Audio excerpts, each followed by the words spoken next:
Hello, नमस्ते, आदाब, सत श्री अकाल। दोस्तों, इंग्लिश एक ऐसी भाषा है जिसको आज के दिन हर कोई सीखना चाहता है। ये हर किसी की ज़रूरत है, आपकी भी, मेरी भी, हर किसी की। तो इसको सीखने के लिए हम कई बार क्या करते हैं, हम गलत रास्ता पकड़ लेते हैं। इसको सब्जेक्ट समझ के ग्रामर के बिल्कुल डीप में चले जाएंगे और फिर हाय तौबा मचाएंगे कि यार हमको तो इंग्लिश आई नहीं। इतने महीनों से, सालों से हम प्रैक्टिस करते रहे। आप अपने स्कूलों में भी तो पढ़ते होंगे ना, इंग्लिश ग्रामर भी पढ़ते होंगे, लेकिन फिर भी कईयों को नहीं आ पाती। तो उसका रीज़न क्या है? क्योंकि हम इंग्लिश में सोचना स्टार्ट नहीं करते, हम सिर्फ उसका रट्टा मारना स्टार्ट करते हैं। हम सिर्फ उसकी ट्रांसलेशन पे ध्यान देते हैं, ये नहीं सोचते कि एक असली तरीका, सही तरीका क्या है उसको सीखने का। दोस्तों, हार्ड वर्क और स्मार्ट वर्क में बहुत ही माइन्यूट सा डिफरेंस है। तो हमें क्या करना है आज की दुनिया में, फास्ट पेसिंग एनवायरनमेंट में स्मार्ट वर्क करना है। तो दोस्तों, कुछ ऐसी दिक्कतें जो कोई भी नई भाषा सीखते वक्त हमें आती हैं, तो इंग्लिश में भी आती होंगी। तो कुछ ही ऐसी दिक्कतें मैं आज आपके साथ डिस्कस करूंगा और उसके बाद आपको 5 ऐसे तरीके बताऊंगा जिनको आप अप्लाई करके, जिनको आप प्रैक्टिस करके सीधा आप आखिरी स्टेप जो है थिंक इन इंग्लिश पे पहुंच जाएंगे और धीरे धीरे आपकी इंग्लिश इंप्रूव होती जाएगी। तो देखते हैं कि ये दिक्कतें क्या हैं। सबसे पहले, जब भी हम इंग्लिश या कोई भी भाषा में बात करने की कोशिश करेंगे अपनी मातृभाषा से, क्योंकि हमने अपनी मातृभाषा सीखी बिना ग्रामर के, ठीक है। अगर आपकी मातृभाषा पंजाबी है, उर्दू है, या आपकी मातृभाषा हिंदी है, कोई भी भाषा हो, आपकी मातृभाषा की ग्रामर मैं गारंटी देता हूं आप सबने पहले ग्रामर नहीं सीखी, आपने सीधा अपनी भाषा को सीखा है। ये कॉमन सी बात है, मेरे साथ भी ऐसा ही हुआ था, मैं कोई ऊपर से उतर के नहीं आया। ओके, अब देखिए, जो सेंटेंस स्ट्रक्चर है ये एक बहुत बड़ी कमजोरी है, हमें कोई भी नई भाषा को सीखने से रोकता है। क्योंकि अब अगर मैं देखूं कि मेरी हिंदी जो कि मदर टंग है, मैं खत लिखता हूं, तो इसका सीधा सा मतलब मैं अगर ट्रांसलेशन के द्वारा कोशिश करूं तो मैं मानूंगा कि आई लेटर राइट। तो मैं क्या बनाऊंगा? आई लेटर राइट। तो अगर आप सोचो कि डायरेक्ट ट्रांसलेशन अगर मैं करूं तो क्या बनेगा? आई लेटर राइट। क्योंकि मैंने हर किसी पे एरो लगा रखी है, तो आप वर्ड मीनिंग देख सकते हैं कि किसका क्या मतलब है। लेकिन जब इंग्लिश में ये चीज आती है ना, तो ये बिल्कुल पलट जाती है। वर्ब अलग जगह चली जाएगी और ऑब्जेक्ट अलग जगह चली जाएगी। तो सबसे बड़ी दिक्कत तो ये है। सेकेंड सेंटेंस में आप देख लीजिए, उसमें भी यही हो रहा है। सब्जेक्ट चलो ठीक है, लेकिन दूसरा क्या हुआ? आपका जो वर्ब है वो पीछे चला गया, ऑब्जेक्ट है वो आगे आ गई। दूसरी सबसे बड़ी दिक्कत क्या आती है दोस्तों, कि जब भी हम कोई बात सुनते हैं इंग्लिश में, फटाफट हम क्या करते हैं, हमारा दिमाग ट्रांसलेशन करना स्टार्ट कर देता है। दोस्तों देखो, ऐसा नहीं है कि बिना ट्रांसलेशन के आप सेकंड लैंग्वेज सीख सकते हैं, ये तो पॉसिबल ही नहीं है, इम्पॉसिबल है। लेकिन एक तरीका होता है। तो आज देखेंगे कि ट्रांसलेशन की वजह से दिक्कत क्या आती है। कि सबसे पहले तो ये आपका टाइम ले लेता है। आप फिर करते हैं कि I go school, I go to school, मतलब आप सोचते हो ना थोड़ा टाइम, और इतनी देर में आपकी गाड़ी निकल जाती है और अगला बंदा हंस के चला जाता है, बड़ा आया अंग्रेज। तो ये दिक्कतें आप देखिए कि टाइम जब आपको लगेगा तो आप पॉज लोगे, मतलब बीच बीच में रुकोगे, और फिर आपको हेजिटेशन आएगी, मतलब आप झिझकोगे फिर नेक्स्ट टाइम इंग्लिश बोलने में। देखिए, फर्स्ट टाइम जब आप इंग्लिश बोलना सीखते हैं और एक बार किसी की इंसल्ट हो जाए ना भाई, वो दोबारा हिम्मत ही नहीं कर पाता किसी के सामने इंग्लिश बोलने की। उसको लगता है फिर से बेइज्जती हो जानी है, इससे अच्छा है चुपचाप हिंदी में बोलो या अपनी मातृभाषा में बोलो और अपना काम चला लो, ठीक है। लेकिन ऐसा गलत है, ठीक है। थोड़ी हिम्मत तो दिखानी पड़ेगी। तो ये हेजिटेशन आ जाती है, नर्वस हो जाते हो, थोड़ा सा और कमजोर बन जाते हो अंदर से। फिर आता है लॉस ऑफ वर्ड्स। तो ये कुछ चीजें आपको क्या बताती हैं कि लॉस ऑफ वर्ड्स की आप सोच ही नहीं पाते। मान लीजिए आपको ये है कि मैं भूखा हूं, तो मैं का तो आपको पता है आई है, ठीक है। उसके बाद आपको पता है आई के साथ एम, चलो मैं लगा दूंगा, इतना भी ध्यान रह गया मुझे। लेकिन अगर आपको ये नहीं पता कि भूखे की इंग्लिश क्या है, तो आप कैसे इंग्लिश बनाओगे? तो वोकैब भी बहुत बड़ा रोल प्ले करती है। तो ये चीजें आपके साथ ना हो, इसीलिए हम सीधा इस स्टेप पे जाएंगे कि थिंक इन इंग्लिश। तो ये हम कैसे करें, देखते हैं हम आज की इस वीडियो में। देखो दोस्तों, अब बहुत काम की बात है, तो प्लीज ध्यान से सुनना। सबसे पहले अपना जो डेली रूटीन है ना, उसको याद कर लो, ठीक है। आप ये तो नहीं कि आज आप स्टूडेंट हो, कल आप टीचर बन गए, अगले दिन डॉक्टर बन गए, फिर इंजीनियर बन गए। ऐसा शायद किसी की लाइफ में नहीं होता होगा। तो रोज सुबह अगर आप उठते हैं तो आप थोड़ा इंप्रूव जरूर करते हैं, लेकिन आप वही इंसान रहते हैं ना। तो अपना प्रोफेशन जो है, मान लीजिए अगर आप एक स्टूडेंट हैं, तो आपकी डेली की जो एक्टिविटीज हैं लगभग सारी फिक्स हैं। तो एक बार उन एक्टिविटीज को ना याद कर लो। और वो कैसे करोगे, देखो ध्यान से सुनो। सुबह जब भी आप उठते हो ना, तो ये देखो कि सुबह उठते ही आप किस पर से उठते हो? बिस्तर पर से उठते हो। उसको क्या बोलते हैं? बेड बोलते हैं। खड़ा होने को क्या बोलेंगे? गेटअप बोलेंगे, वेकअप बोलेंगे। अब दांत आप ब्रश करोगे, उसको कहते हैं ब्रश, ठीक है, फिर आप स्कूल जाते हो, आप नाश्ता करते हो, आप बाथरूम में जाके नहाते हो, ठीक है, फिर आप कपड़े पहनते हो। तो ये छोटी छोटी चीजें आप एक बार इनका रट्टा मार लो। सही सुना आपने, मैं बोल रहा हूं आपको, इनका एक बार रट्टा मार लो। रोज रोज आपको रट्टा नहीं मारना पड़ेगा, 2 या 3 दिन में आपको आदत पड़ जाएगी। दूसरी चीज देखिए, सबसे बड़ा इस दुनिया में कौन है? हमें किसी से फर्क नहीं पड़ता। अगर सारी दुनिया खत्म भी हो जाए, आप अकेले इस धरती पे हो, तो आप सुसाइड नहीं करोगे, आप जिंदा रहोगे और सरवाइव करने की कोशिश करोगे। ठीक है, मरना इतना आसान नहीं होता भाई साहब। ठीक है, तो आप खुद को सबसे बड़ा मानो, हमसे बड़ा कोई नहीं है। तो ये जो आई है ना, जैसे सलमान खान बोलता है, never under estimate 3 things about me, I, me and my self. और शाहरुख खान भी कहता है ना कि don't under estimate the power of a common man. तो कॉमन मैन से हमें कोई मतलब नहीं है, हम सारे अपने जिंदगी में कॉमन मैन नहीं है, हम स्पेशल हैं। ठीक है, तो हर जिंदगी बहुत स्पेशल है। तो रिमेंबर, हमेशा याद रखो कि मैं खुद अपने लिए क्या करूंगा, सेंटेंस बनाऊंगा। वो कैसे करोगे आप? देखिए, आप छोटे छोटे सेंटेंस बनाओ। देखिए, आई वॉश माई फेस, मैं अपना मुंह धोता हूं। आई ब्रश माई टीथ, मैं अपने दांत ब्रश करता हूं। आई ईट माई ब्रेकफास्ट। देखो, इन्हीं से ही मैंने बनाए हैं, ताकि आपको स्टेप बाय स्टेप समझ आए कि आपको करना क्या है। ओके, तो आपने खाना खा लिया, उसके बाद I get into the school bus. तो जब आप स्कूल की बस में चढ़ते हैं ना, उसको बोलते हैं गेट इन टू। ओके, अब आई अटेंड ऑल क्लासेज, फिर मैं सारी क्लासेस अटेंड करता हूँ। आई प्ले क्रिकेट, फिर मैं क्रिकेट खेलता हूँ। आई कंप्लीट माई होमवर्क, मैं अपना होमवर्क कंप्लीट करता हूँ। फिर घर वाले कहते हैं कि चलो बेटा थोड़ी देर टीवी देख लो, तो आई वॉच टीवी। और आजकल आप मोबाइल है, तो मोबाइल के ज़माने में आप मोबाइल स्क्रॉल करते हो, इंटरनेट। ओके, आप टिकटॉक पे वीडियो बनाते हो, अनफॉर्चुनेटली वो बंद हो गया तो पबजी खेलते हो। ठीक है, अब देखते हैं सेकंड स्टेप। आप तो दोस्तों, आपने जब डेली रूटीन सीख लिया और ये सीख लिया कि मैं सबसे बलशाली, मैं सबसे ताकतवर, तो मैं ये मैं वो हो गया, तो मैं के बाद थोड़ा सा हम पर आ जाते हैं। अब देखते हैं दूसरा स्टेप क्या है, वॉक द टॉक। अब इसका मतलब ये है कि जब भी आप चलते हैं, कहीं पे जाते हैं या मूवमेंट होती है, मान लीजिए आप स्कूल जा रहे हैं, मान लीजिए आप सुबह मॉर्निंग वॉक पर जा रहे हैं, तो आपको क्या करना है, खुद से बात करनी है। और खुद से क्या बात करनी है, खुद को बताना है चलते चलते। जैसे आप चल रहे हो, तो जैसे आपने पेड़ देखा तो आपने बोल दिया this is a tree. Okay, simple है। आपने बेंच देखा, बोला दिस इज ए बेंच। ठीक है, सामने से कोई बूढ़ा आदमी आ रहा है, तो आप कह सकते हो कि ही इज ए सीनियर या ओल्ड एज पर्सन। आप सीधा एक शब्द पे कॉन्सेंट्रेट करो, वो भी बहुत है। ओके, आपने अपनी घड़ी देखी तो आप बोलो वॉच। तो मतलब ऐसे याद रखना है आपको। आपने सुबह कंघा उठाया अपने बाल कॉम्ब करने के लिए, जब आप बाहर जाते हो घूमने, तो आप कंघे को देख के बोलो कॉम्ब। ठीक है, शीशे के सामने देख के बोलो मिरर। तो ये छोटी छोटी चीजें हैं। देखिए, पार्क में गए तो आपने बोल दिया भाई ये पार्क है, तो आपको ऑब्जर्व करना है जो भी आपके आसपास है। तो देखिए, आपको कोई टोकेगा नहीं, आपकी कोई कमी नहीं निकालेगा। किसको क्या पता आप अपने दिमाग में क्या सोच रहे हो यार, तो आप सोच के देखो।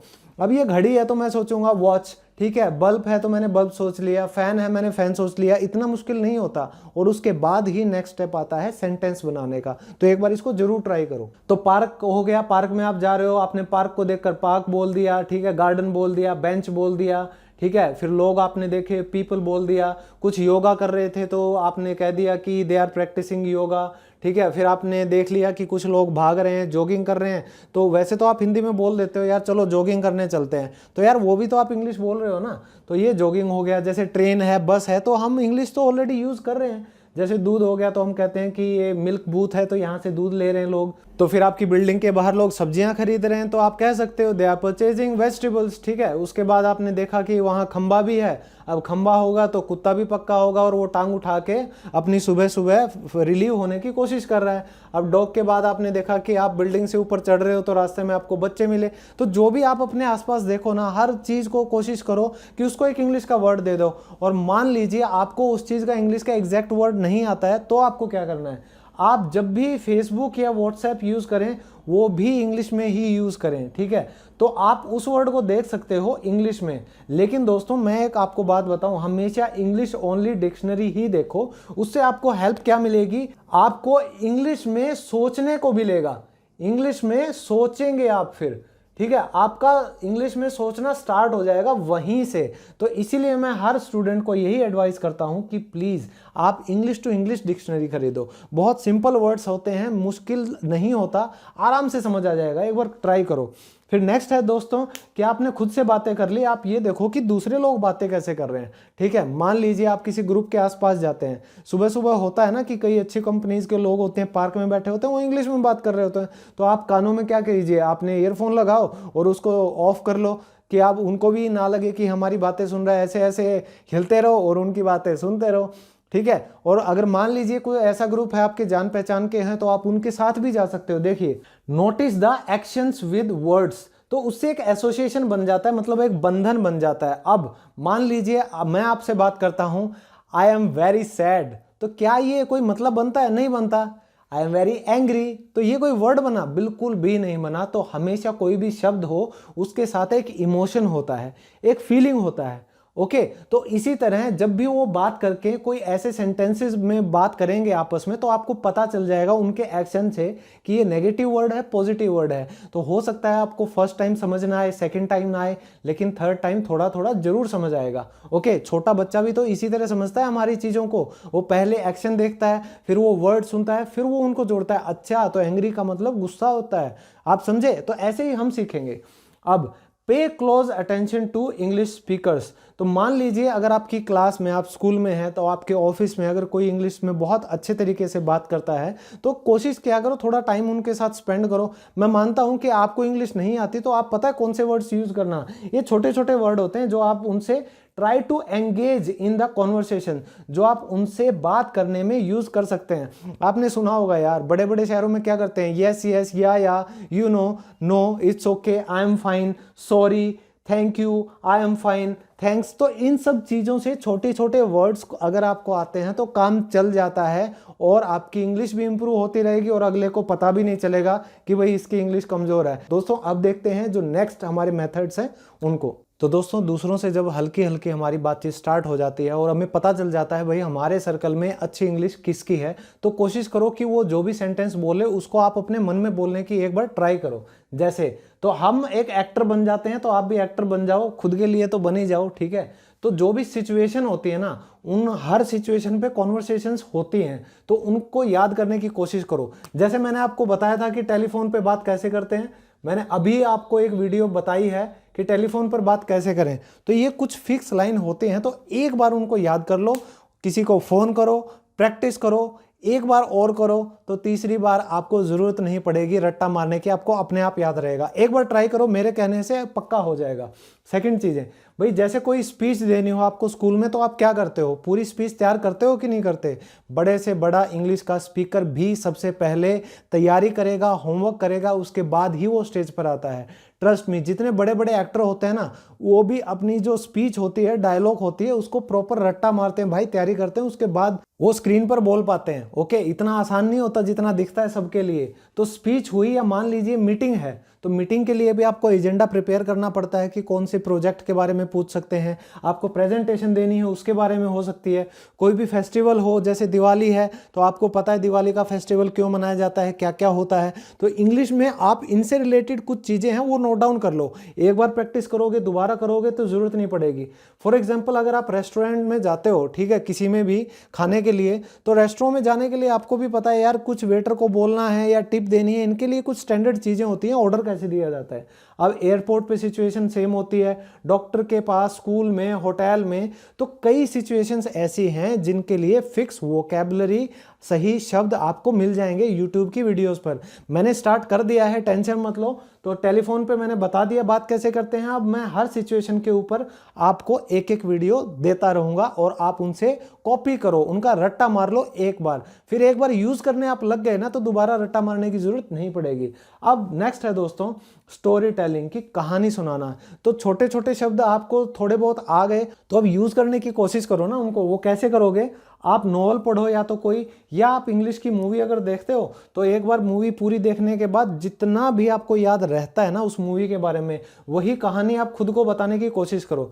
दोस्तों, आपने अगर ध्यान दिया हो तो ये जो मैंने सेंटेंस लिखा है, मैंने आधा इंग्लिश में लिखा है और आधा हिंदी में लिखा है, लेकिन आपको इसको पढ़ने में प्रॉब्लम बिल्कुल नहीं आई होगी, क्योंकि थोड़ा बहुत बेस आपका इंग्लिश का ऑलरेडी है। तो दोस्तों, इसको बोलते हैं हिंग्लिश, इसको हिंग्लिश बोलते हैं। और आधी से ज़्यादा दुनिया जो है ना कॉर्पोरेट वर्ल्ड में भी वो इंग्लिश से काम चलाती है। प्रॉपर इंग्लिश शायद सिर्फ टॉप एग्जीक्यूटिव हैं उन्हीं को आती है, बाकी बहुत कम आती है। वो हमारी लोकल लैंग्वेज में कहते हैं कि वो मास्ते ज़्यादा हैं आता कम है, थोथा चना बाजे घड़ा, वो वाला काम होता है। ठीक है, अब देखिए आप डायरी राइटिंग लिख सकते हैं रोज़ रात को। तो डायरी में अगर आप लिखोगे तो क्या होगा, डेली जो होता है ना, जो रूटीन आपके साथ, उसको लिखो। अब यहाँ भी मैंने देखिए इंग्लिश और हिंदी दोनों में लिखा है, तो आपको पढ़ने में बिल्कुल आसानी होगी। तो आप अपने बोलने में भी ऐसे स्टार्ट कर दो ना, उसमें दिक्कत क्या है। जब आप बस, train, stop, go, horn please, ये सब चीज़ें आप याद रख सकते हैं, स्टैंड अप, सिट डाउन, तो ये क्यों नहीं, बहुत आसान है। एक बार कोशिश करो, इंग्लिश कुछ भी नहीं बनेगी,